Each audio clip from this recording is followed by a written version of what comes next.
The broadcast is now starting. All attendees are in listen-only mode. Hey folks, welcome to the 29th episode of the Secret Doctrine webinar. I've had a couple of technical difficulties here that have hung me up. They have to do with my second computer, but it's starting to work here. So if you'll just hold on, I'll be able to get online with you. There we go. Okay. So you might have noticed the shift in imagery. This was a painting painted by my root guru named Herman Rednick. And it was a group of us here in the 70s and early 80s studied with him, and he did a number of paintings. And I thought, given the coronavirus outbreak, that this would be an appropriate painting. Okay. Almost there.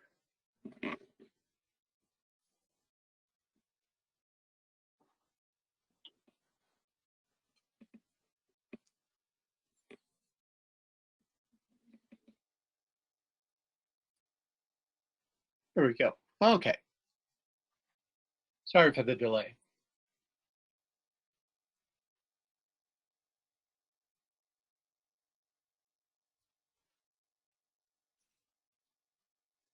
So everybody knows about Makara.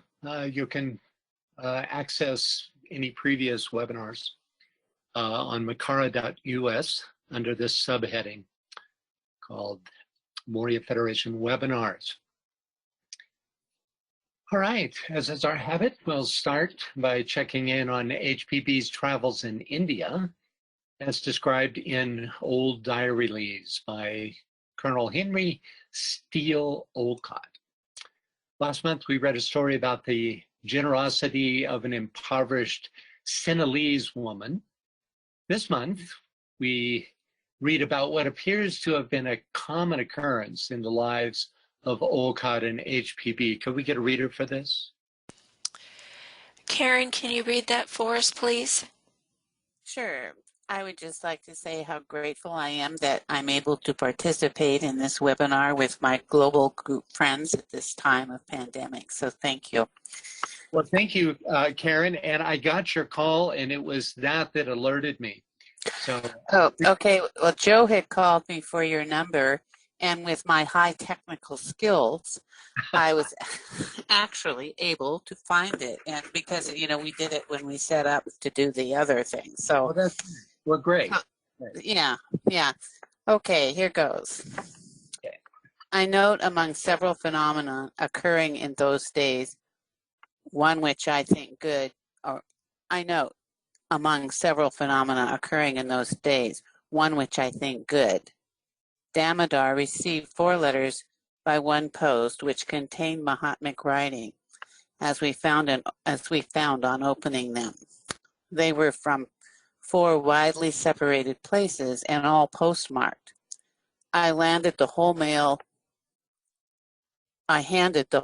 to Professor Smith with the remark that we often found such writings inside our mail correspondence, and asked him to kindly examine each cover to see whether there were any signs of its having been tampered with. On his returning them to me with the statement that all were perfectly satisfactory so far as could be seen, I asked HPB to lay them against her forehead and see if she could find any Mahatmic messages in either of them. She did so with the first few that came to hand, and said that in the 2 there were such writing. She then read the messages clairvoyantly, and I presented Professor Smith, and I requested Professor Smith to open them himself. After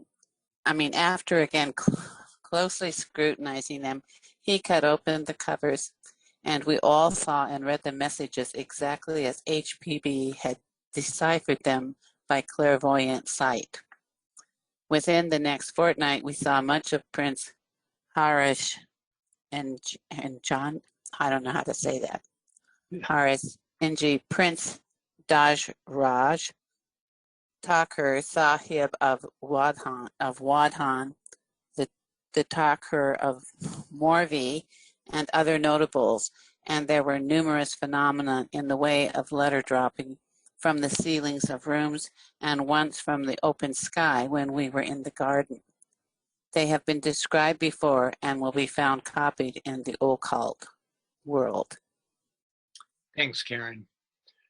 Yeah, it's really incredible that what was going on in India in 1882 with these two precipitating Mahatmic letters, let alone the fact that they were communications from these great beings. Okay. There was a question last month about the difference between substance and matter. BL, do you remember who posed that question? It was towards the end of the webinar. No, I'm sorry, I don't. No, I don't remember either. Yeah, she asked, what's the difference between substance and matter? So from my research, I found that substance often stands in a numeral relationship to matter. It's kind of built into the word substans, right? So there's this sense of it substanding spirit, that is, it's the most material aspect. As in this quote from Initiation Human and Solar, eventually through the work accomplished, he will succeed in eliminating all matter of a subatomic character and will then build bodies of substance, you get the difference here, of the highest subplane on each plane. That, to me, this quote suggests that substance is of a higher or more numeral quality. Substance is also often used in relation to the Devic kingdom. You don't ever hear him describing Devic matter. It's Devic substance, right? As in this quote, the Devas on the evolutionary arc, the lesser builders who have not passed through the human stage, also respond to the sound, but unconsciously or perforce, and through the power of the initiated vibrations, build the required forms out of their own substance. But the terms are often used interchangeably. For example, when I looked up substance in the Theosophical Glossary, I got substance, see matter.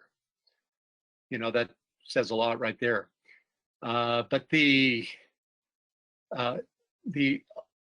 Theosophical Glossary does not include decay.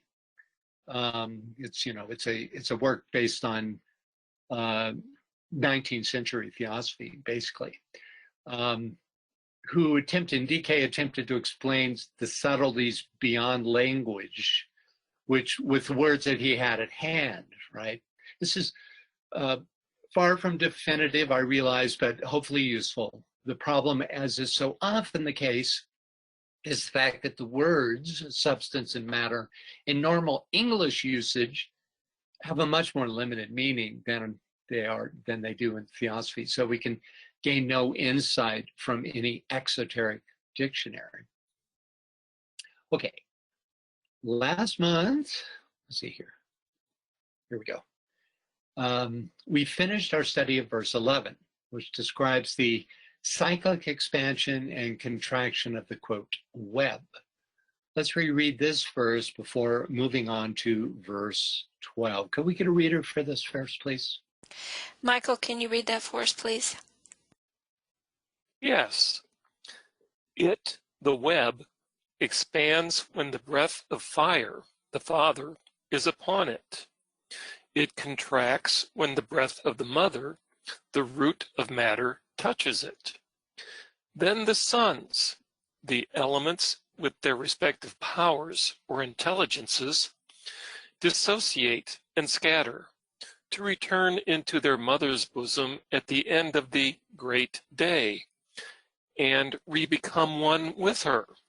When it, the web, is cooling, it becomes radiant its sons expand and contract through their own selves and hearts. They embrace infinitude. So we spent a lot of time on this last time. Do you have any thoughts or questions? It never hurts to revisit if you'd like to look at anything. Okay, then. If you do, as we move on, you can come in with a question whenever you'd like. Okay, then on to the last verse of stanza 3. Then Svabhavat sends Fohat to harden the atoms. Each is a part of the web, reflecting the self-existent Lord, primeval light. Like a mirror, each becomes in turn a world. This verse reminds us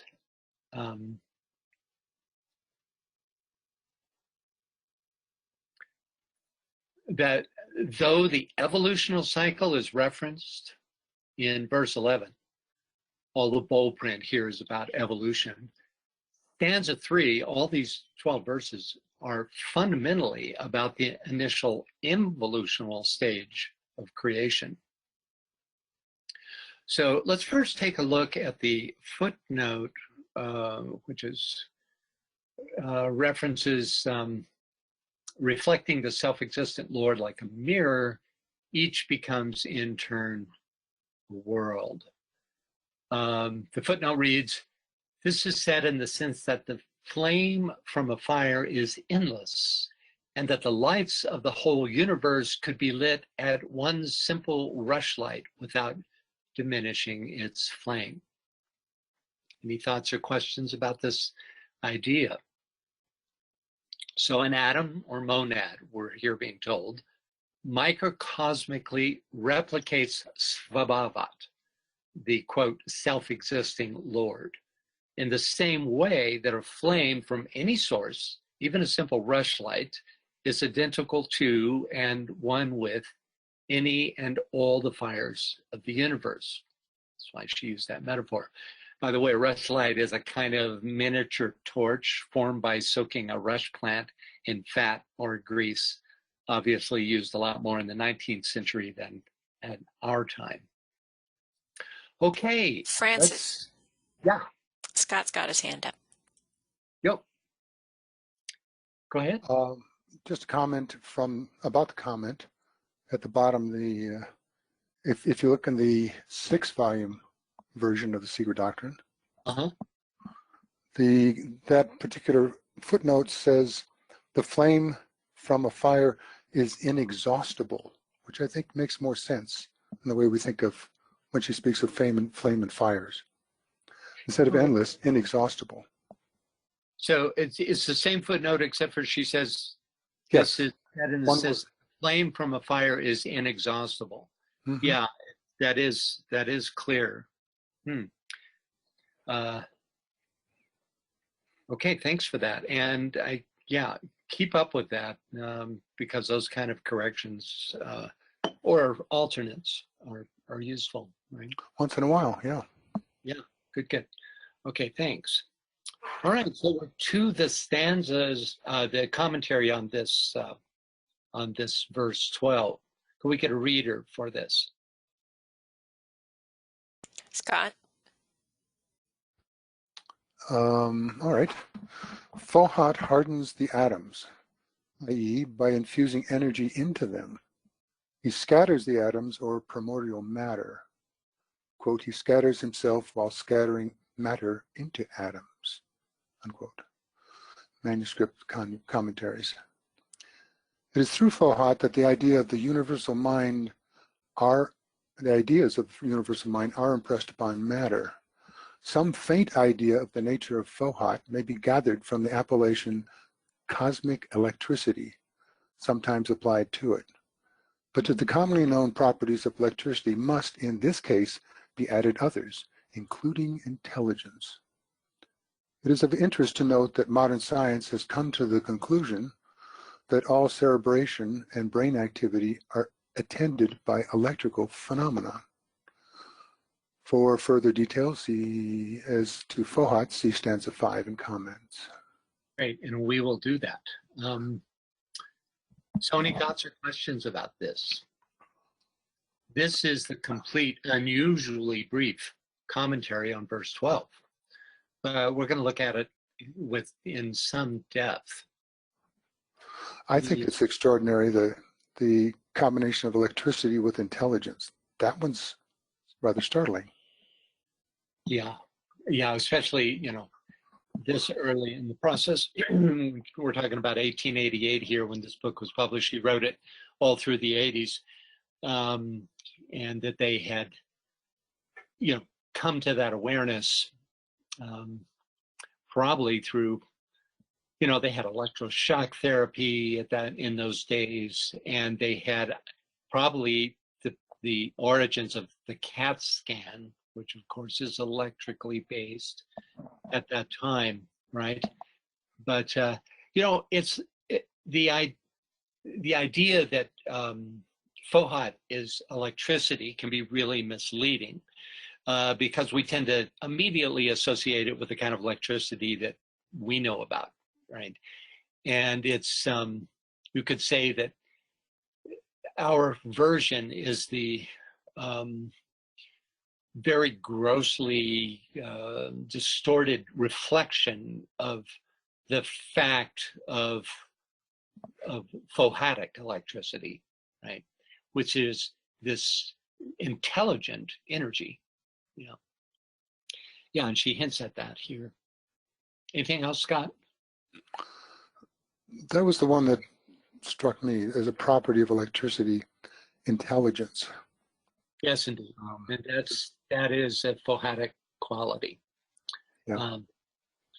So the involutional scattering described here is just the opposite of the evolutional scattering described in verse 11, which we found here, wherein all that constitutes diversity is scattered. Get the difference? Here it is in these end stages, which is just hinted at, because this is mostly about evolution, but here he describes the end stages, that diversity is itself scattered, and it's suggesting, again, by Fohat, it's kind of a reverse role, right? That is, they returned once again to a homogeneous state. In verse 12, Fohat scatters homogeneity itself by infusing himself, quote unquote, into and thus forming the boundaries of each atom or monad. This is done through an energetic infusion of each atom or monad, thus creating a diversity of ring pass knots. You get the difference here? One scatters homogeneity to create diversity, and the other is just the opposite. So again, verse 11 describes the final stage of evolution, whereas this verse describes the initial stage of the involutional cycle, the hardening of the atoms.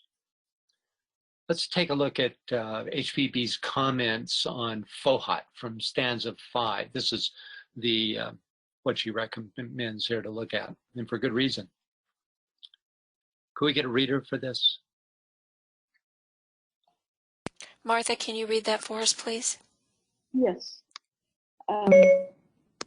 Got it.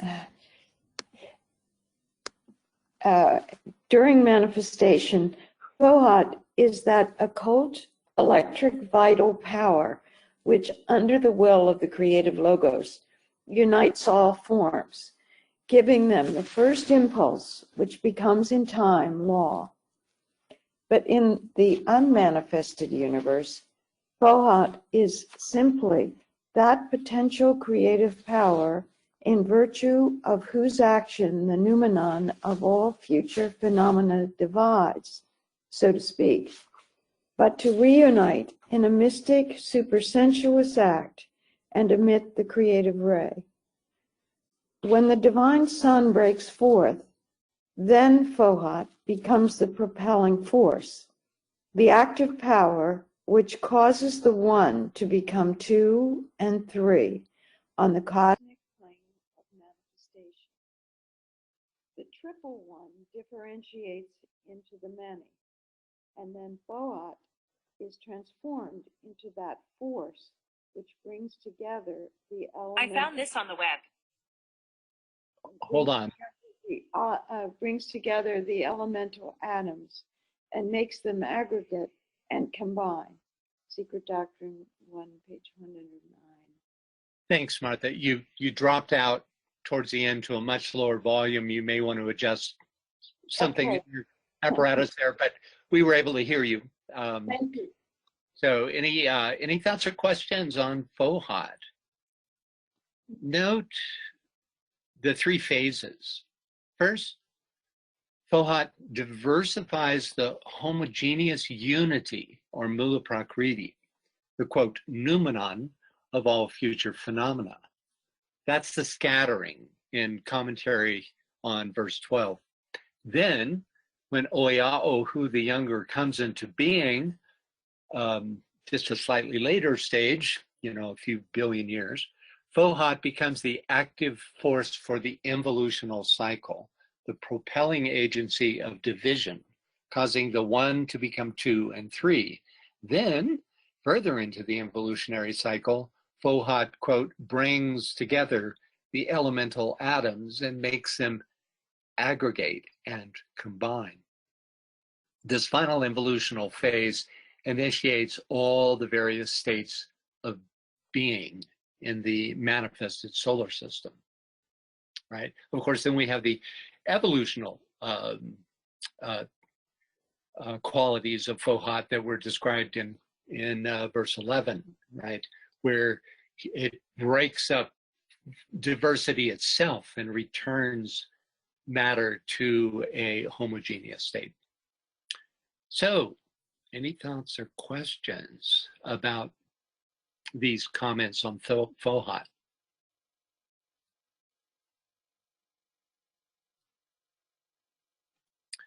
Any questions about the commentary? Very brief. I think it's by far the briefest so far. Okay, let's take a look at the verse itself. First, then Svabhavat sends Fohat to harden the atoms. This is as good a time as any to look at the Theosophical Glossary's entry on Svabhavat, right? It's Svabhavat that sends Fohat forth. So this is that root level of activity, or I should say from which activity emerges. So could we get a reader for this? Scott, will you please? Svabhat, Sanskrit, from sva, self, and the verbal root bu, to become, to be. That which becomes itself, self-existent, self-becoming. That which develops from within outwardly to its essential self by emanation or evolution. Svabhavat is the essence of cosmic world stuff. Quote, a state or condition of cosmic consciousness substance where spirit and matter, which are fundamentally one, no longer are dual as in manifestation, but one. That which is neither manifested matter nor manifested spirit alone, but both are the primeval unity, spiritual akasha, where matter merges into spirit, and both now being really one are called father, mother, spirit, substance. Svabhavat never descends from its own state or condition or from its own plane, but is the cosmic reservoir of being, as well as of beings, therefore of consciousness, of intellectual light, of life. And it is the ultimate source of what science calls the energies of nature universal. Svabha is the characteristic nature, the type essence, the individuality of Svabhavat. Of any Svabhavat, each such Svabhavat having its own svabhat, therefore is really the plastic essence of matter, both manifest and unmanifest. Unquote, from De Pyrrhiker's Occult Glossary. Svabhat may be considered as Parabrahman Mula Prakriti, super spirit, root matter, the one underlying cosmic being or substance, the divine source, the self-existence, and to our as yet undeveloped minds, the great vacuity, Mahasunya. It is equivalent to the northern Buddhist Adibhuti, primordial Buddhi, and Brahmanical Akasha, and the Hebrew cosmic waters. Thanks, Scott. Any thoughts or questions about the nature of Svabhat? Let's hope so. Yeah, well, a key phrase is that which develops from within outwardly, its essential self by emanation or evolution. So its source is within, moving in an outward direction. And then this sentence is also worth a reread, I think. Svabhat never descends from its own state or condition or from its own plane, but is the cosmic reservoir of being as well as of beings, therefore of consciousness, of intellectual light, of life. So Svabhat is the all during Manvantara, as distinguished from the forever unmanifest absolute. So Svabhat acts in response to the will to be of Svabhat. And, keep in mind the Svabhat itself doesn't manifest. It doesn't, remember it said here, it doesn't descend from its own plane, right? It through Fohat changes the reservoir of matter from homogeneity into the articulated form aspect, right? And thus is able to manifest the blueprint held in divine ideation. It's very connected in that way to cosmic mind. So this is the very first stage of manifestation. In this we see that Fohat is the original messenger of the gods, ever linking deity to substance by infusing that substance with itself. You get that? That the link between you could say the dead substantive realm, which actually doesn't exist, and spirit is this intelligent electricity, which it fuses substance with itself. It's the animating principle. Okay. There's some strong parallels in this to Mercury, the planet Mercury. Okay. Next up, each is a part of the web, reflecting the self-existent Lord like a mirror. Each becomes in turn a world. I love this. This is a profound yet concisely expressed statement conveying the mystery of being, that is our universe, characterized by unity in apparent diversity. The term world applies to all units of consciousness, to all monads, whether solar, planetary, human, or atoms of substance, each carrying within itself the flame of the self-existent Lord.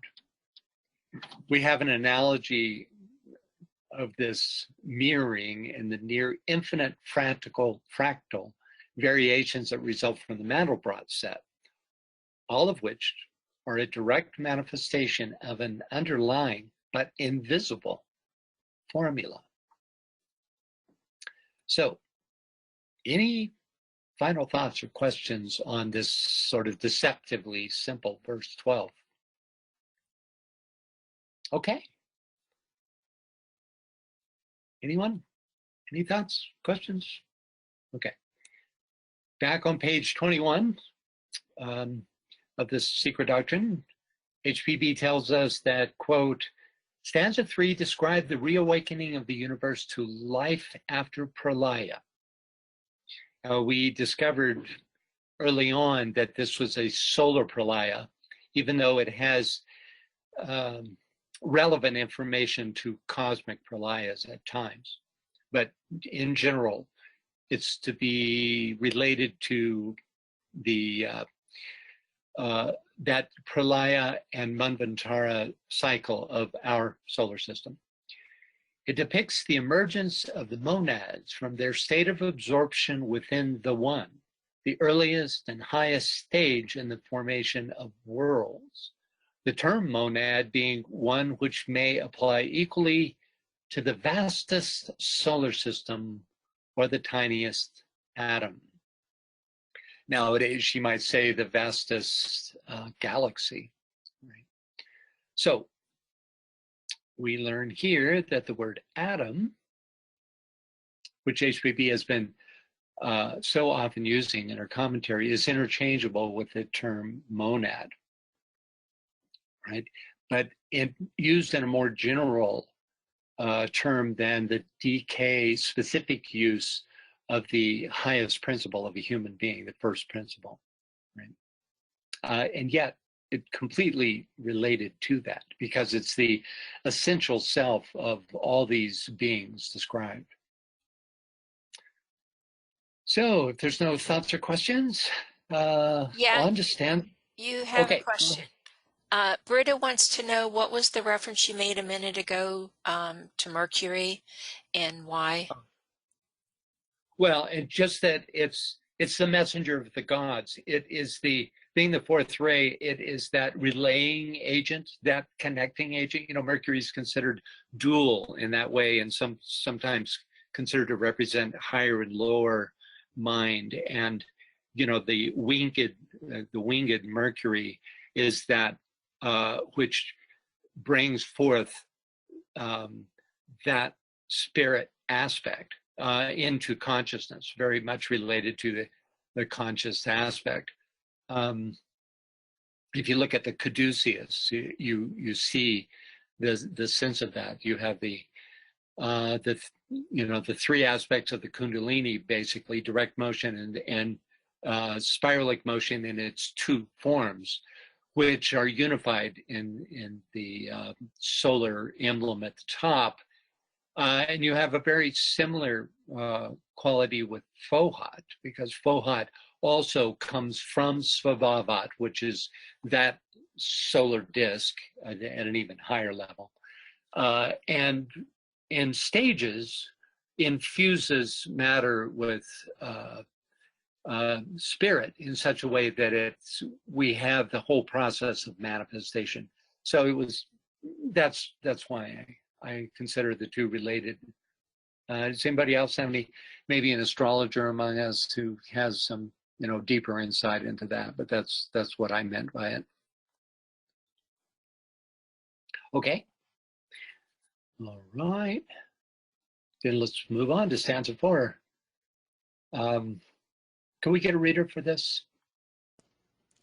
This is also back on in the early descriptions of the stanzas. Lynn, can you read that for us, please? Yes. Stanza 4 shows the differentiation of the germ of the universe into the septenary hierarchy of conscious divine powers, who are the active manifestations of the one supreme energy. They are the framers, shapers, and ultimately the creators of all the manifested universe, and the only sense in which the name creator is intelligible. They inform and guide it.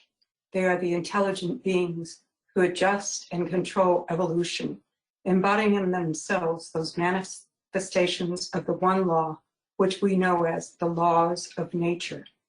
Generically, they are known as the Dhyan Kohans, though each of the various groups has its own designation in the Secret Doctrine.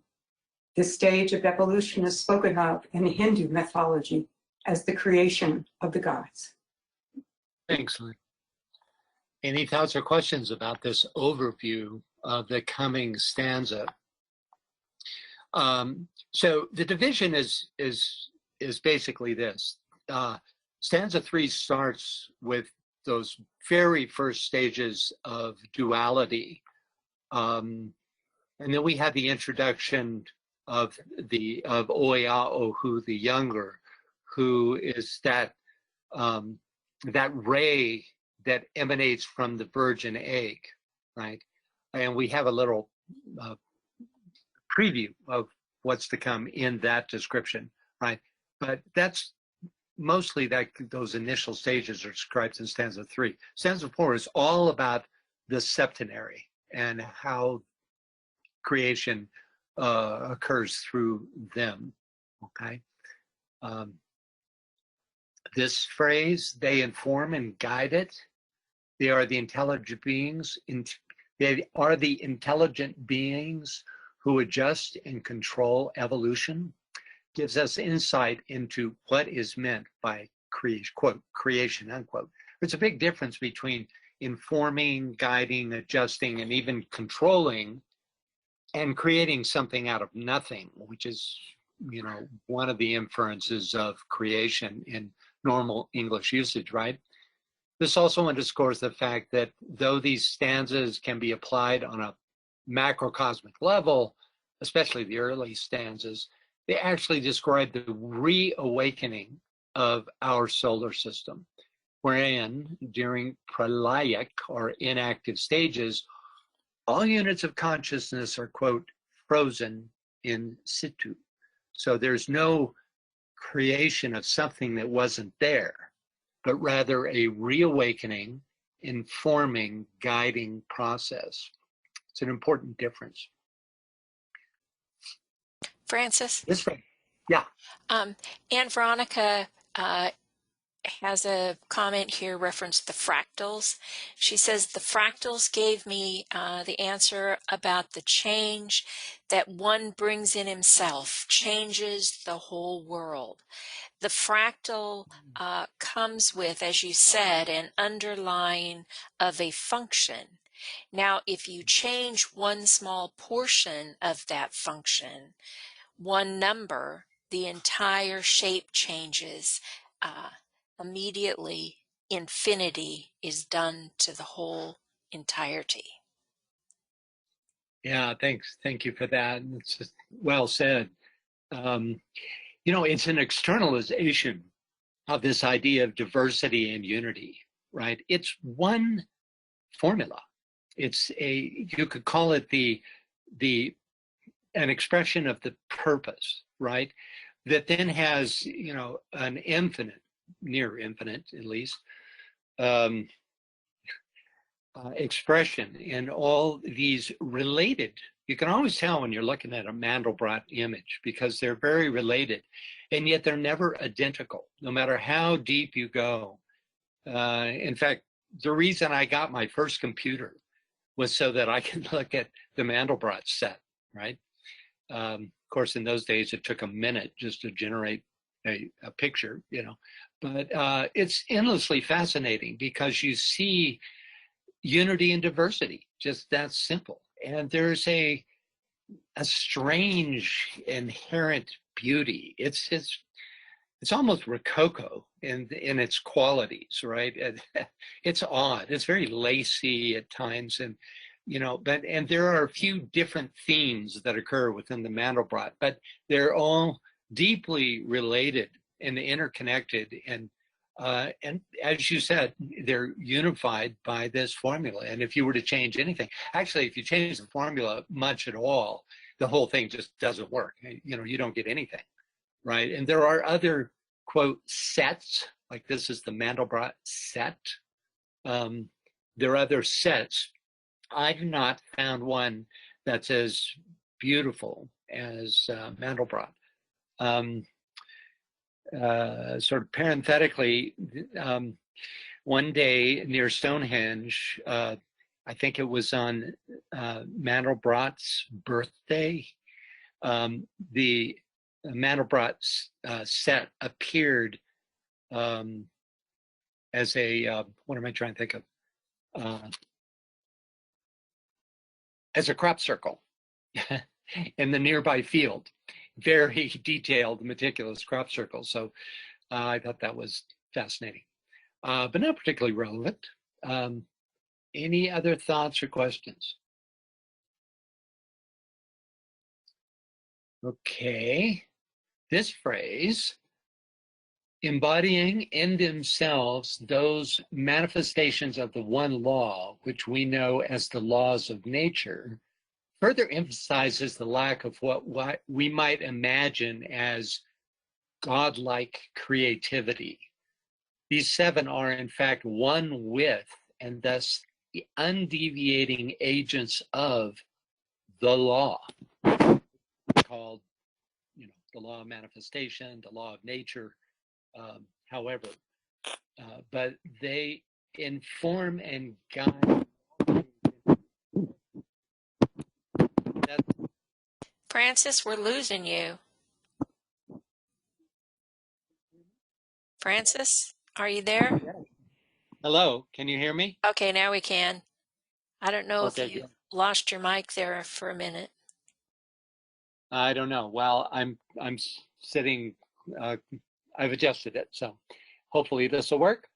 Where do I back up to? Let's see. I was talking about the fact that these seven are undeviatingly applying the law of nature, which can also be called the law of manifestation, to creation. That is to say, to the substantive realms, right? So there is no creation of something that wasn't there, but rather a reawakening, informing, guiding process, okay? So we got a sneak, a kind of sneak peek or preview of these conscious divine powers way back in verse 7 of stanza 3, wherein they are described as the Sapta, who are the seven. So let's take a look at verse 1 of the 6 verses of stanza 4. Listen, ye sons of the earth, to your instructors, the sons of the fire. Learn, there is neither first nor last, for all is one number, issued from no number. So before we go into the commentary, do you see the connection here between the sons of fire, who are these progenitors, these seven that guide the reawakening ones into this new Manvantara, and those that they guide are the sons of the earth, right? So that's this division that's being described, right? So let's take a look at the commentary on this. It's a little more extensive than the last verse. So it's the A section of the commentary, which references the phrase, listen, ye sons of the earth, to your instructors, the sons of the fire. Can we get a reader for this section? Carrie, can you read that for us, please? Yes.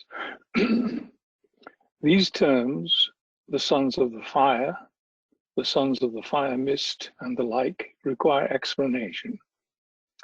They are connected with a great primordial and universal mystery, and it is not easy to make it clear.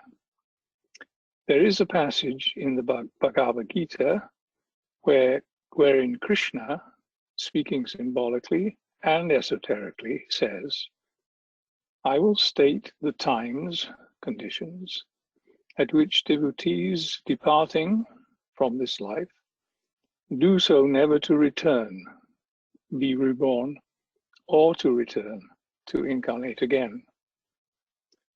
The fire, the flame, the day, the bright, lucky fortnight, the 6 months of the northern solstice, departing, dying in these.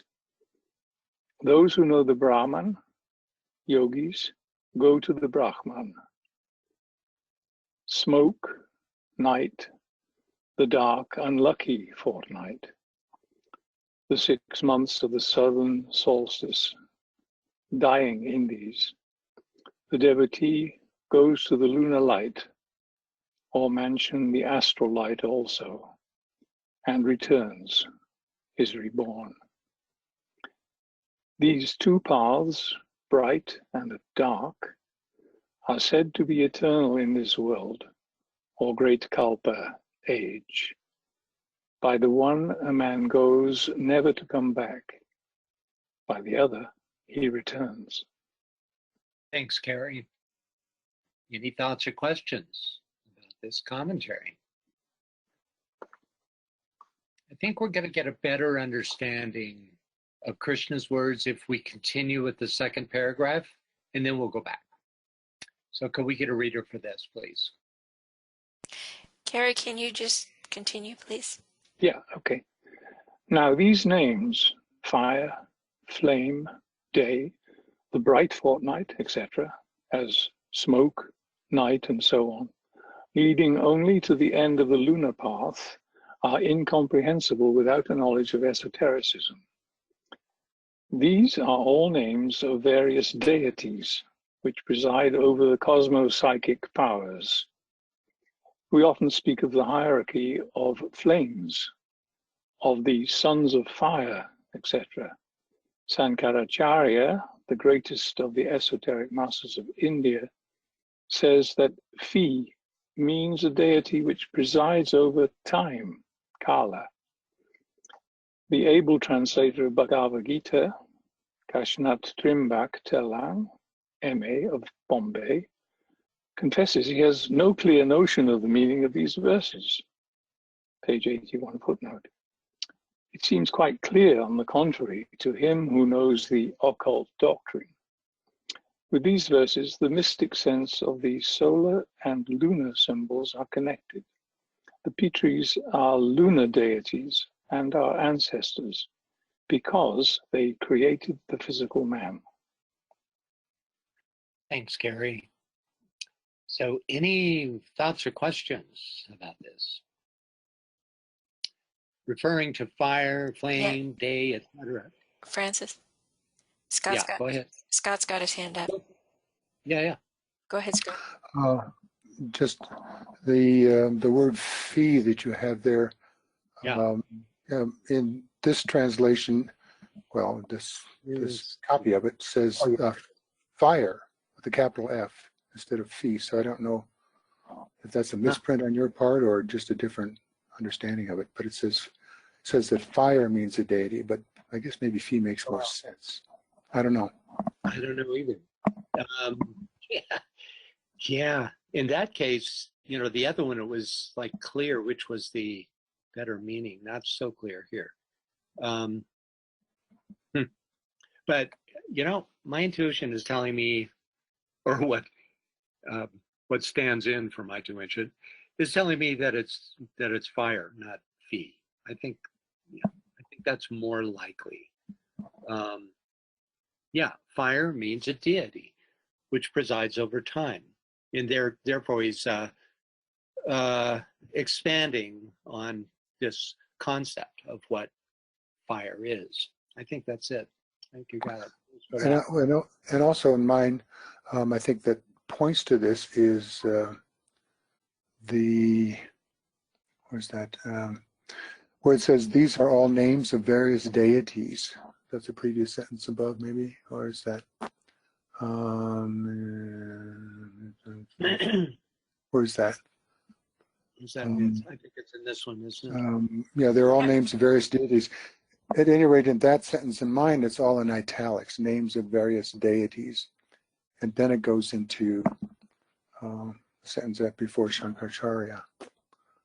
It's in the bottom. It's in the bottom. It's not in this one. It's in the one below it. Oh, you do have it in. Yeah, you do have it. It is in yours. Yeah, it's on the third line down. Right. 1, 2, 3. Yeah. 2, 3. Okay. Where is it?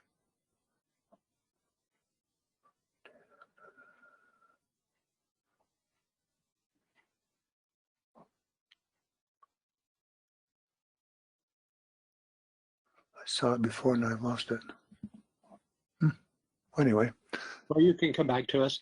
I saw it on yours, but it was not highlighted and it was in italics. So I guess it's. I don't know. These are all. Yeah. Anyway, it's a minor point. Go on. Okay. Yeah. And then, well, I might have to invest in the 6-volume set and compare it. The problem is the online translation. You know, because I'm not going to type out the Secret Doctrine. So that's the tricky part there. Yes, go ahead. And Veronica asks, could we be talking about the 12 creative hierarchies on a higher spiral? Yeah, you know, when you're talking about this solar system, you don't even have to go to a higher spiral. You know, the highest levels of those creative hierarchies are going to encompass this level, or certainly in that part of those in that hierarchy that were in charge of the manifestation, right? But if you're looking at cosmic, if you interpret this in a cosmic way, and you know, this kind of a thing, what we're looking at now could be applied to either. You know, for instance, listen, ye sons of the earth, to your structures, the sons of fire. Well, that could be for all creation in the cosmos. But we have determined that these stanzas apply to this solar system, and in that reference, I think the hierarchies would apply. I would have to read the qualities and natures of those highest hierarchies, you know, before the fourth, the three that precede the fourth that have moved on, in order to determine that for sure. But that's a good point. I think that's another reference point to this creation. She also adds Virgo is the womb of time, and I think also space. Okay. Yeah, it'd be interesting to follow that up. I don't want to go too far afield, though. Do you want to make one other comment as to, you know, that would explain that somewhat? Go ahead. Go ahead, Anne Veronica. I'm reading Virgo this time, and all these that we are reading now reminds me of the things that I'm working with Virgo and the 12 hierarchies. Many of the names that are spoken here are in the 12 hierarchies. The flames, and one moment I'll find it. Kriya Sakti. It has to do with Virgo on the second hierarchy of the 7. Yeah, at that level, you know, Virgo is I believe it's the oldest of all the signs. So you could see it as a signet for the virgin egg and for the entire feminine principle. You know, if there's any sign that would represent that, it would be that. And that certainly would stand beyond time and space. You know, that initial what's called the deep space, or the darkness of the initial feminine quality, that darkness that is the source of light, right? From which the first, quote, God, unquote, comes forth, right? So, yeah.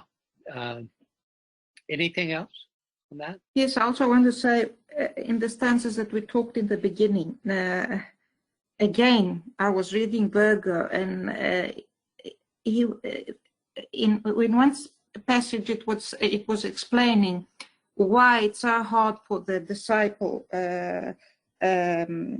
because there are two kinds of zodiacs working on him, the one working clockwise and the other one working counterclockwise. And he said it's the way that the Bible says it, that the temple was broken from top to bottom.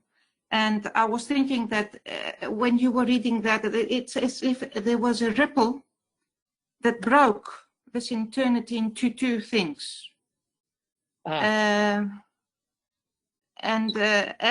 a disciple has two things working with him, clockwise and counterclockwise, and he gets all these, he's crossed on all these energies, that goes on and on and on and on, and never stops. I don't know, it's a thought. Yeah, it's interesting. I think those two principles that are represented by the clockwise and counterclockwise motion are united in Svabhavat, right? And it is the clockwise quality that brings Fohat to energize all monads or atoms of substance with that separating, hardening quality, right? That allows for the diversification of the universe, right? And it's that counterclockwise motion, which is considered evolutionary, that take us back to the realm of spirit. That's just addressing one of your thoughts. You really got some good thoughts there. Anything else?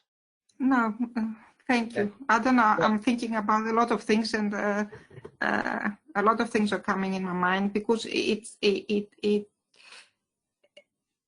gives me a thought of these two zodiacs that are working the one opposite the other. And as he said, the way they work, it breaks. And it's before the third initiation where the words were, the disciple stands between God and earth, but he sees nothing. He sees only darkness. And then he shouts and he says, I am the light. He says, I am what? The light, I think, if I remember well. Yeah. I am the light, I am God. He becomes one with God. And I don't know, I'm in awe with all of this. And right. Well, okay. First of all, before an initiation, there is often this blinding that occurs that keeps one from seeing what is to come. And then there's a revelation at the initiation itself. And it's in terms of that quote, standing between the two, and then re-identifying with the light would be one of the solar initiations, like the third, where I am the light. It's very much like the Leo key words, I am that, right? So, yeah, okay. Let's move on. Thanks for those comments. You have some great ideas. I appreciate it. Let's see here. So, referring to fire, flame, day, etc. Let's see. The statement, these are all names of various deities which preside over the cosmopsychic powers. That sheds some light on Krishna's words, though we are not given precise correlations between, for example, fire, flame, and day with Agni Chaitans, Agni Suryans, Agni Shvatas, and or any other type of specific fiery essence. In the same way, the divisions of the lunar Petris, called by Krishna smoke, night, and the dark, though non-specific, are undoubtedly associated with some specific aspects of the lower quaternary. So now, perhaps a bit more clearly, at least, we see the conditions. We see that the conditions that determine whether one reincarnates or is released from the cycle of reincarnation are determined by which influence, solar or lunar, predominates. The 6 months of the northern solstice correspond with the waxing sun starting on the first day of Capricorn. Of course, this doesn't mean that just the act of dying under these astrological influences frees one from rebirth, for one must also, quote, know the Brahman. That's the all-important condition. Here's another version of these verses, which was at least theoretically available to HPB since it was translated in 1883. Can we get a reader for this? And Veronica, will you read that for us, please? Okay. Now I will tell thee, O Arjuna, of the times at which, if the mystics go forth, they do not return, and at which they go forth only to return. If, knowing the Supreme Spirit, the sage goes forth with fire and light in the daytime, in the fortnight of the waxing moon, and in the 6 months before the northern summer solstice, he will attain the Supreme. But if he departs in gloom at night during the fortnight of the waning moon, and in the 6 months before the southern solstice, then he reaches but lunar light, and he will be born again. These bright and dark paths out of the world have always existed. Whoso takes the former returns not. Who chooses the latter returns. Bhagavad Gita. So again, we have the all-important condition of knowing the Supreme Spirit, right? Nonetheless, this teaching in either version seems to me like a blind that jumbles cause and effect. For obviously, one is not automatically consigned to rebirth just because he or she dies between the summer and winter solstice. But there is some hidden mystery in spite of the blind.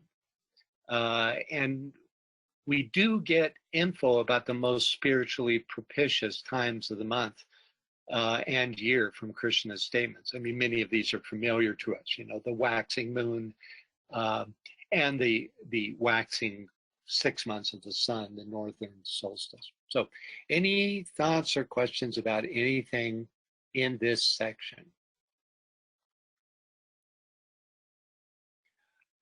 I have to say, I thought it was a peculiar thing to lead off with, given the profundity of this particular verse, but she does that sometimes. Okay, let's revisit the second half of the paragraph, but we won't reread it. The idea that fire, flame, etc. are names of various deities which preside over the cosmo-psychic powers is substantially enlarged upon in a treatise on cosmic fire. We know, for example, that Agni is the lord of fire, and that Sanakumara is the one imperishable lord of flame. As to smoke, night, etc., these refer, we're being told, to specific groups of lunar Petries, which are the controlling agents of the elemental forces that, quote, created the physical man. So any thoughts on this? It's all actually pretty straightforward after you understand what Krishna was talking about here. Okay, next up, could we get a reader for this section? Yeah, Yvonne, can you read that for us, please? The Agnashvara, the Kumara, the 7 mystic sages, are solar deities, though the former are Petries also. And these are the fashioners of the inner man. They are the sons of fire, because they are the first beings in the secret doctrine. They are called minds, evolved from primordial fire. The Lord is a consuming fire, from Deuteronomy. The Lord Christos shall be revealed with his mighty angels in flaming fire. The Holy Ghost descended on the apostles like cloven tongues of fire. Vishnu will return on Kalki, the white horse, as the last avatar amid fire and flames. And so Shosh, will be brought down equally on a white horse in a tornado of fire. And I saw heaven open, and behold, a white horse, and he that sat upon him is called the Word of God.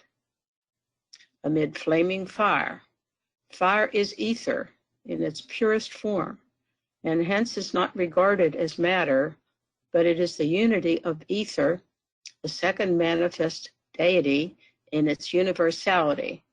But there are two fires, and a distinction is made between them in the occult teachings. The first, or the purely formless and invisible fire, spiritual sun, is spoken of as a triple metaphysically, while the fire of the manifested cosmos is septenary throughout both the universe and our solar system. Thank you for that. So any thoughts or questions about this? There's a lot to talk about. Let's start our analysis by taking a look at the Theosophical glossary. Yeah, go ahead. Okay, sorry. You do have a comment from Anne Veronica.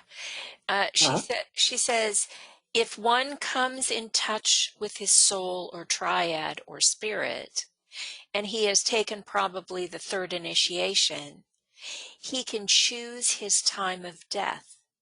If it is at all a death to him, because there is a continuity of consciousness. Yeah, I think that's in large part a correct statement.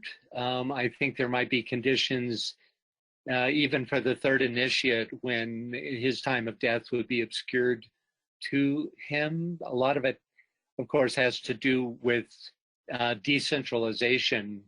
If there was any personality involvement in the time of death, it would very likely be obscured. But yeah, I think it's more or less a correct statement. So any thoughts or questions about this material, about this paragraph? We have another comment from Martha. Is the energy the same as referred to in the Great Invocation? Is this energy? Which part? This energy. Here, let me unmute her. Yeah. You're self-muted, Martha. Can you clarify your question for Francis? There you go. I'm sorry, I wasn't clear. I meant the rider on the white horse, the secret rider on the horse. Is there? Right. How key? Just help me specify a little bit more how they're connected and what they may mean. Okay. The white horse is generally speaking a metaphor for the purified vehicle, right? So it's the means by which Vishnu returns on the white horse. There's also a form called Garuda, which is this great winged bird, which is a metaphor for that which is able to penetrate into the lower realms. And so it's, in the wonderful mythology of the Hindus, it's necessary, I believe in the case of Garuda, it's Shiva, not 100% on that, who must ride Garuda in order to get from its own realm to this place, right? So I think the Kalki here is a similar idea, that when Vishnu incarnates, then he must use a vehicle in order to return. Now, there's a tremendous amount of mythology, and you also find it in Revelations, which I'm not versed. Martha, you might have some more info on this, where this last avatar comes amid, fire and flames. Of course, this has a dual aspect. It's very first rate because it's destructive, but it also brings to bear the spiritual realm, right? So the white horse would be the means by which this energy would come to us. That's how I understand it. And in terms of the great invocation, well, you're invoking that every time you say it. So. Yeah, and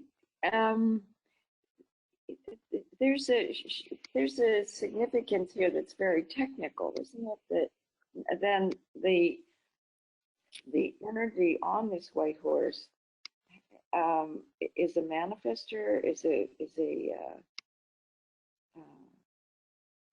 it really is appropriate to be talking about not the stages of initiation as levels of consciousness. I'm sorry, I'm muddled in my thinking a little bit. All right. It occurred to me that this is very just a bunch of folks getting together and talking about this. So don't worry if you get muddled. You know, I appreciate that you speak up, you know, because you often have really interesting things to say. So, you know, feel free to quote, think out loud, unquote. It's okay.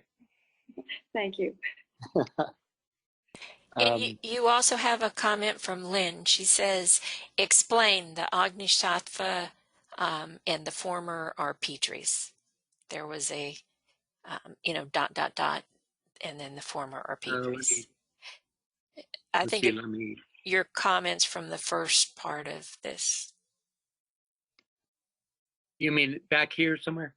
Yeah, I think so. Here, let me unmute her so she can. The first line, the Agnishatva, the Kumara, the seven mystic sages. So it's just the paragraph below that. Below all that. Oh, I see it. I see it. Gotcha. Just had it highlighted. Kumara are solar deities. Oh, yeah. Okay. You know, I'm going to comment on that in my analysis of this paragraph. Would you be fine with holding off on that? In fact, I'm coming up to that. Let's see where that is. Okay. So yeah, let's. What I'd like to do first, I will to answer that question, but I'd like to start our analysis of this section by taking a look at the Theosophical Glossary entry on the Kumaras, because he references it here. The Agnishatva, the Kumara, the seven mystic sages, right, are solar deities. So let's go sideways for a moment and take a look at this entry on the Kumaras. Let's use two readers for this, and then we'll get back to your question. I think it will also help clarify it. Okay, will you start for us, Lynn? And yes. Then we'll go to Tia for after you. Kumara, Sanskrit, from ku, with difficulty, plus mara, mortal. Mortal with difficulty, often used for child or youth, and philosophically pure spiritual beings. Unself-conscious God sparks, uninvolved with matter, who, destined by evolution to pass through the realms of matter, become mortal, i.e. material, only with difficulty because of their lofty spirituality. They are the classes of Arupa, or solar Petries, along with the Agnishatva's and the Manaputras. Of all the seven great divisions of Dhyani Kohans, there is none with which humanity is more concerned than with the Kumaras, the mind-born sons of Brahma, Rudra, or Shiva, the inveterate destroyer of human passions. It is they who, by incarnating themselves within the senseless human shells of the two first root races and a great portion of the third root race, create, so to speak, a new race, that of thinking, self-conscious, and divine men. In the Puranas, their number varies, given as 7, 4, and 5. They're often called the four because Sanaka, Sanadada, Sanatana, and Sanat Kumara are the names of four important groups of Kumaras as they spring from the fourfold mystery.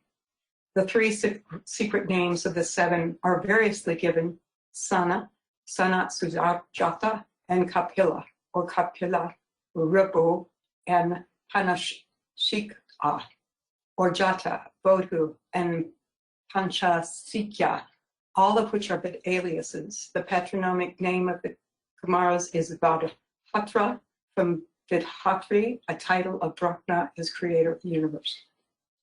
I want to commend you on your bravery. I think you did a great job on that Sanskrit. And hey, they're just aliases anyway, right? That's probably because if you spoke the true name, your hair would burst into fire, right? Okay, so let's go on to the next paragraph describing the Kumaras, and then we'll go back and put it together. Okay, Tia, can you? Thank you.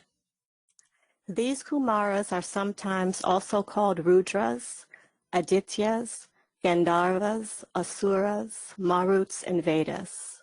The 7 Kumaras, both as groups and as aggregated individuals, are intimately connected with the Dhyani Buddhas, who watch over the 7 rounds of our planetary chain.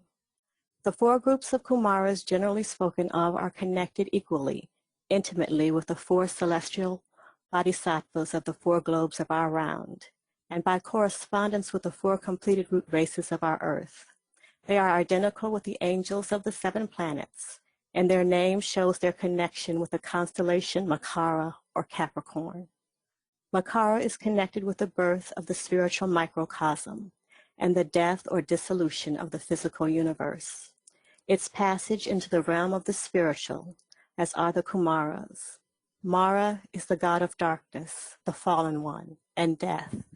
In other words, death of every physical thing, but through the karmic lessons learned, also the quickener of the birth of the spiritual. The Kumaras are connected also with the sage Narada. An allegory in the Puranas says that the Kumaras, the first progeny of Brahma, were without desire or passion, inspired with the holy wisdom and undesirous of progeny. They refused to create, but were compelled later on to complete divine man by incarnating in him. The Barhishads, or lunar Petries, formed the senseless astral physical humanity of the early root races. Those beings possessing the living spiritual fire were the Agnishvatas, or solar Petries, the sons of Brahma, the Kumaras, being originally themselves unconscious in our sense, could be of no use in supplying the mental and karmic principles, as they did not possess them. They had attained no individual karmic elevation in merit of their own, as had the Agnishvatas. The perfection of the Kumaras was passive and negative, nirguna. The Kumaras eventually sacrificed themselves by incarnating in mankind, thus corresponding to the Manasaputras and fallen angels cast into hell, material spheres, our earth. Thank you. Okay, let's take a closer look. Here we learned that the Kumaras form one of the, quote, 7 great divisions of Dhyani Chohans, which are particularly oriented towards helping humanity.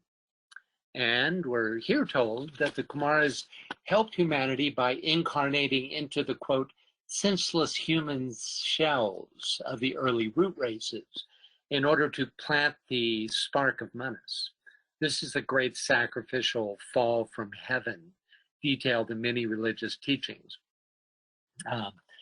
Given the fact that each of the Kumaras are directing agents of some planetary energy, it would be interesting to know which of the Kumaras planted the seed of mind in these first 3 root races. Both 4th ray Mercury and 5th ray Venus seem obvious candidates, but it's not said. The Kumaras preside over the plan initiated by the Dhyani Buddhas, the divine architects. There's one Dhyani Buddha associated with each planetary round. In his Fundamentals of Esoteric Philosophy, Gottfried de Perucker tells us, well, let's get a reader for this.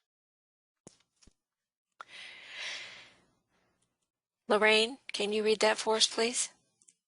Yes, it is this Dhyani Buddha of our fourth round, our Father in heaven, who is the wondrous being, the great initiator, the sacrifice. The ray running through all of our individual being, from which we draw our spiritual life and spiritual sustenance, comes direct to us from this hierarchical wondrous being in whom we are all rooted. He, to us, psychologically and spiritually, holds exactly the same place that the human ego, the man ego, holds to the innumerable multitudes of elemental entities which compose his body. Thank you, Lorraine. Oh, this quote is written using language which we normally see in descriptions of Sanat Kumara, but is in fact describing the Dhyani Chohan, or Dhyani Buddha, of our fourth round. In HPB's time, the concept of a planetary scheme had not been introduced. In traditional theosophy, schemes were and still are called chains. In both DK and traditional theosophy, the passage of life force through a chain is called a round. Thus, a chain is made up of the visible and invisible globes A through G, as shown here, whereas a round represents the sequential passage of the life force through those globes. In DK theosophy, the Dhyani Buddha described would represent passage of the life essence, around, through the fourth of 7 rounds of the fourth chain of the earth scheme, the chain shown at the bottom of this chart. Confusing, I know, but it will become clear as we revisit this subject again and again in the Secret Doctrine. Next, we're told that the Kumaras are identical with the angels of the 7 planets.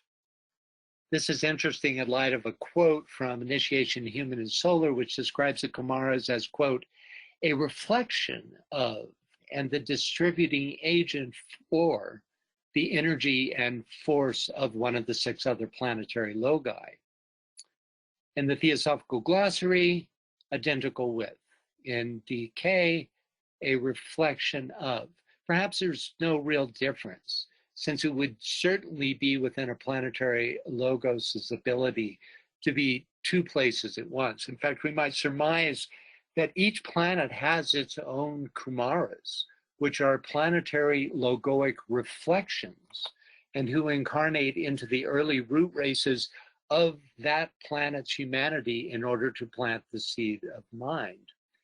Indeed, some of the outer planets are only now in those early races.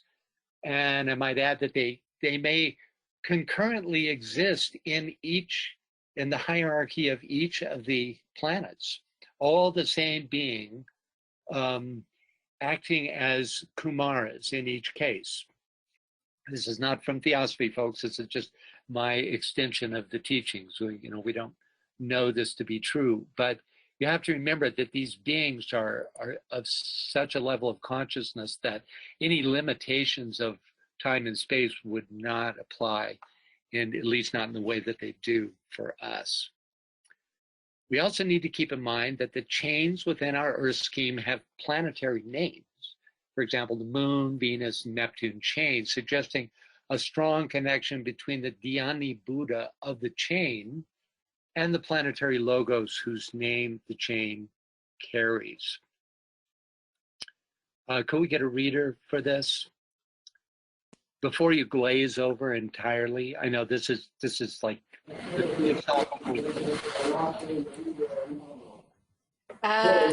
Frida, I was going to ask you to read that, but we're getting some awful distortion. Yeah, we need to ask somebody else. Right. Karen, can you read that? You're self-muted. Sure. The moon chain is in process of disappearance, and only a decaying body is left. The life of the second and the first logos has been withdrawn from it, and only the latent life of matter itself remains. Simultaneously, Neptune arose over the horizon and took its place as one of the 7 manifesting chains of the planetary logos. We are here dealing with the Neptune chain of the Earth scheme.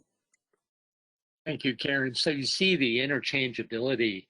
He says, first he says Neptune arose over the horizon, and then he restates it. It's the Neptune chain. So you can see the obvious close connection between the chain Dhyani Buddhas and the planetary logi themselves.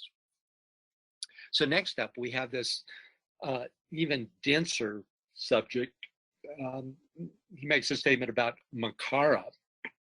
In volume 2 of the Secret Doctrine, HPB tells us that Makara, a symbol of the constellation Capricorn, is the original home of the Kumaras and is, quote, connected with the birth of the spiritual microcosm and the death or dissolution of the physical universe, meaning, of course, our solar system. This statement, the sons of Brahma, the Kumaras, being originally themselves unconscious in our sense, could be of no use in supplying the mental and kamic principles, as they did not possess them. They had attained no individual karmic elevation in merit of their own, as had the Agnishvatas.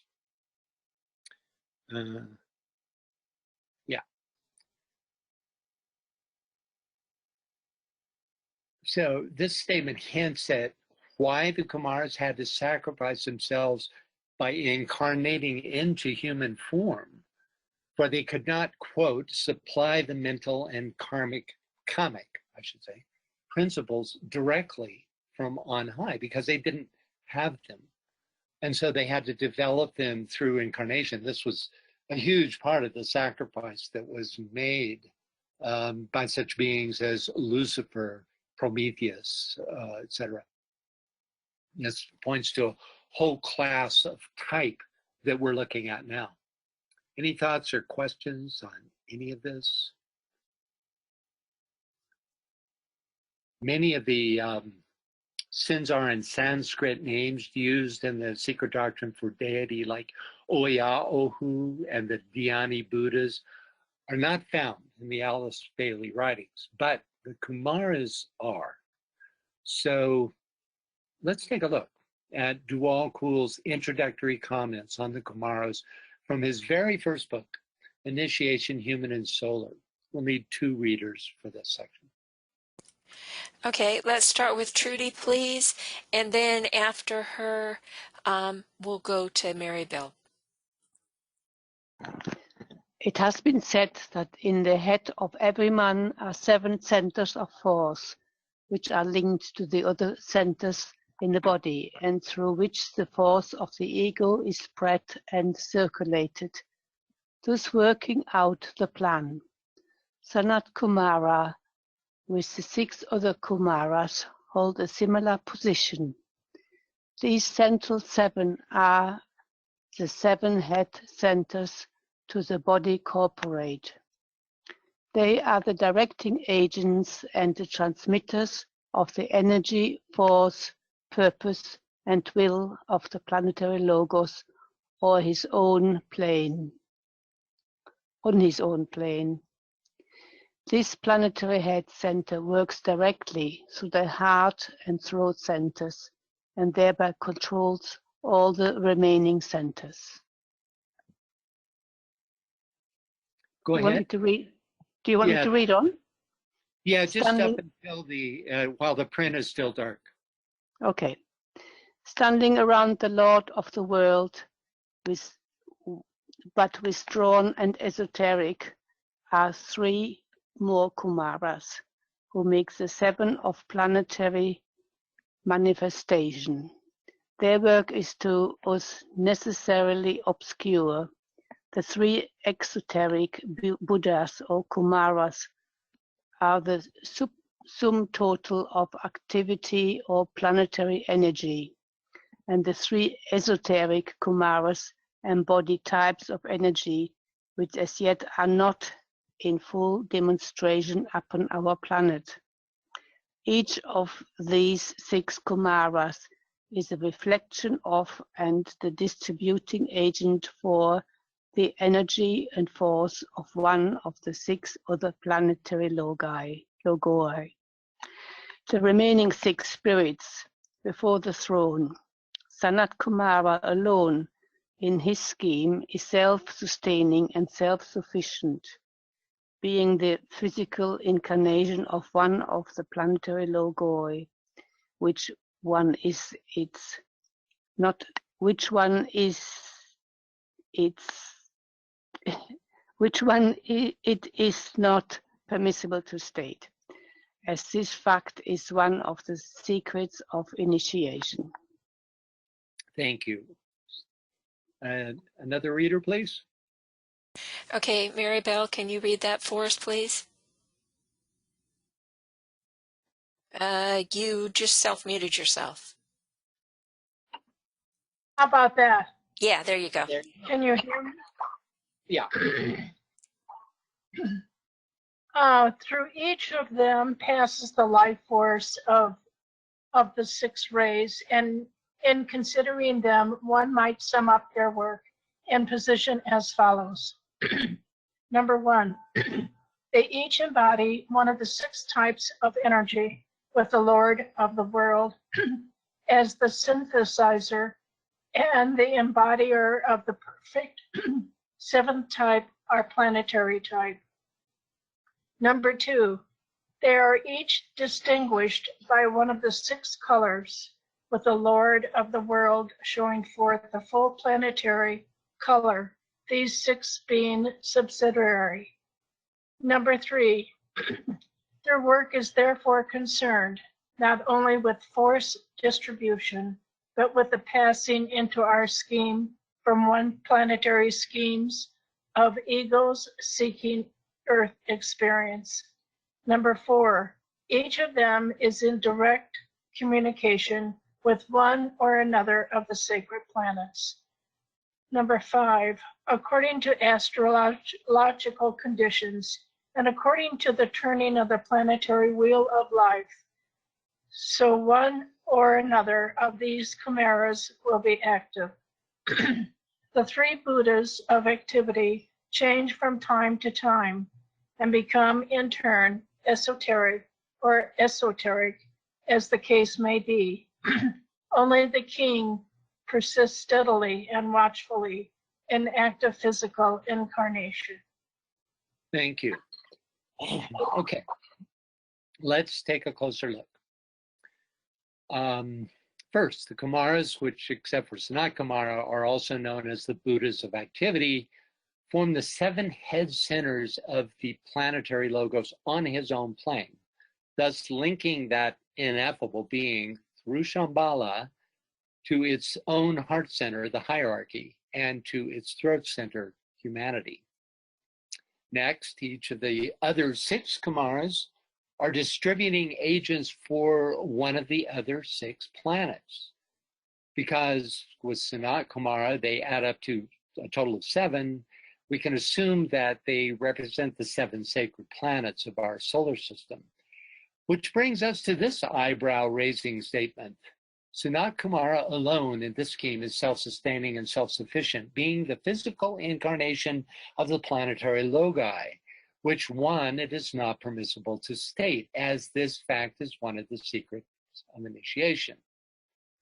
Okay, since the earth is not sacred, Sanat Kumara must be a distributing agent for one of the sacred planets. Earth's monad is on the first ray, so could it be first ray Vulcan? Or since the current fourth globe and fifth root race is oriented towards externalization of the hierarchy, could it be second ray Jupiter? The obvious candidate is Earth's sister planet, Venus, but who knows? What this is insinuating is quite radical, really, that the scheme that to which Sanat Kumara is the translating agent is not this scheme at all. Okay. In his commentaries on this statement from Initiation Human and Solar, Michael Robbins makes the following comment. Could we get a reader for this? Sure. I'm going to ask Anne Veronica to read, but first she has a comment.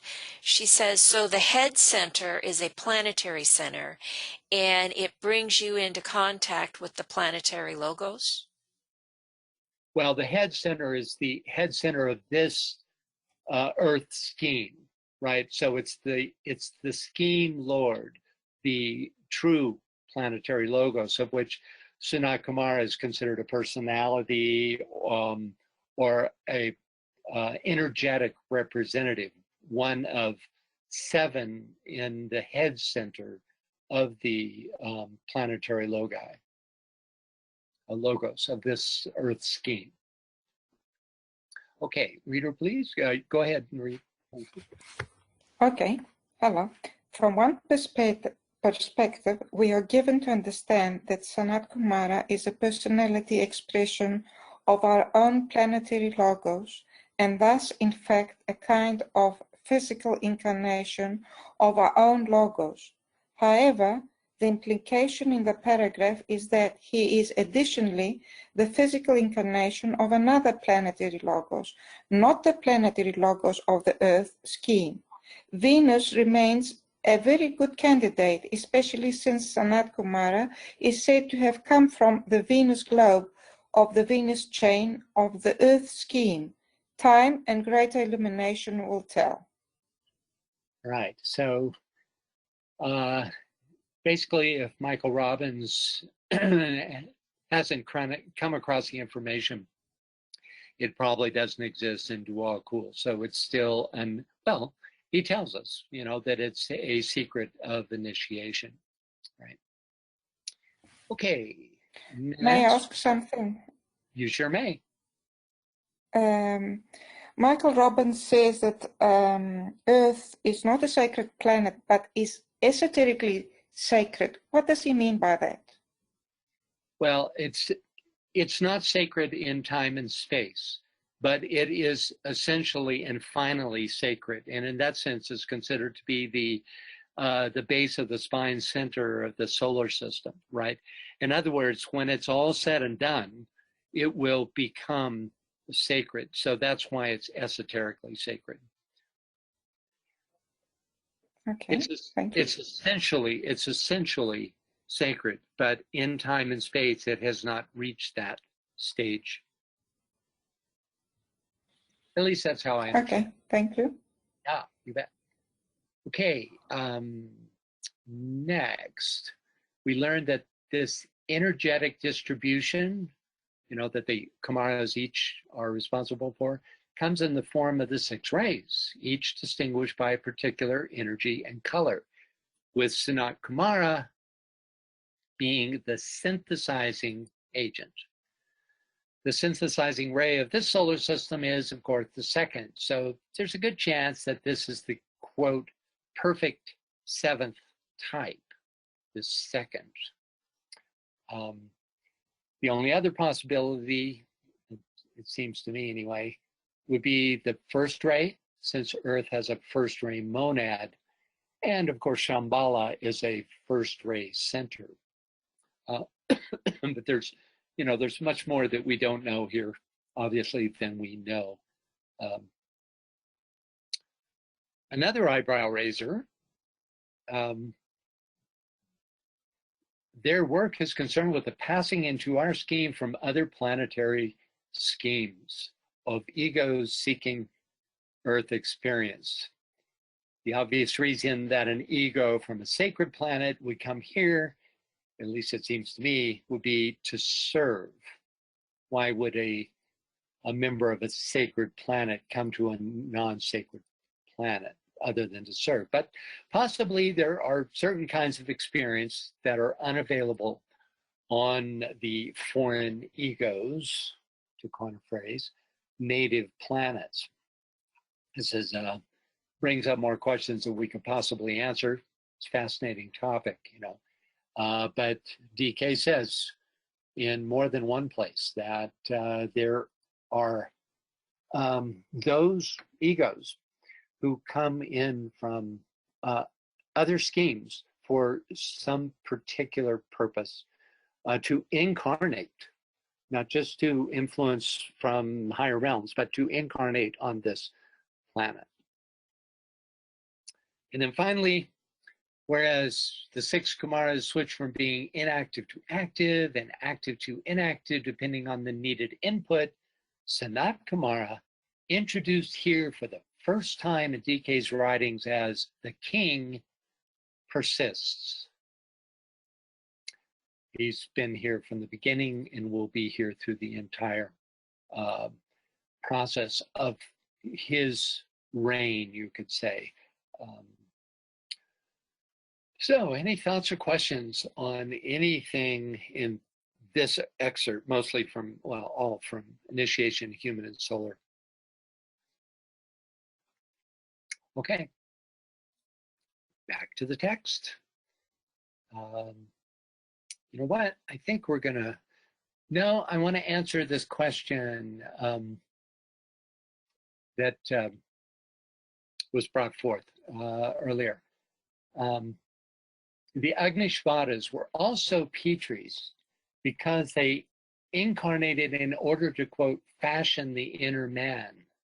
And a Petri, and Petris like pater, means father. So they were the, by incarnating, the Agnishvatis became the fashioners from within outwardly of, not from on high downwardly, right? But through incarnation, through that extraordinary sacrifice, became the fashioners of the inner man. This was the all the myths that have to do with the fire of mind are here. So they were both Agnishvatas and Petris for this reason. And I hope that answers your question. And with that, we'll pick up here with this paragraph next time, which will be the third week in April. Do you have a date for that, BL? Yes, it's the 19th of April at 7 p.m. GMT. Now, isn't that the day of the equinox? I believe it is. So we'll have a little equinox celebration by tuning into the SD. Also, last time... Isn't the equinox in March? Oh, you're right. It's the 19th of March. Is that, no, wait a minute. When is the equinox, folks? March. It's in March. Yeah. Okay. Right. Just got my months mixed up. Sorry about that. 19th of April will be our next meeting for the Secret Doctrine. However, we won't be meeting next month with the Secret Teachings of All Ages because there's just no room at the inn, that virtual inn where all webinars gather. There's just no room there. We're booked solid, mainly because I believe of a conflict with the pre-full moon. I think that's what jumps up.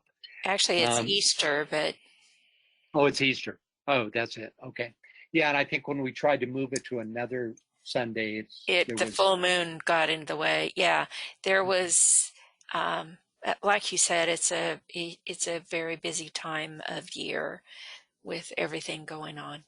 Yeah. However, folks, before, when we met last time, the conference was on, and now it has been canceled. And however, it's not entirely canceled. The conference is not canceled. Okay, let me say it. Yeah, the conference is not canceled. It's just, let me say my second half of my sentence. It's been, what does he say, transformed? Transformed. Transformed is the word that he wanted to use on that.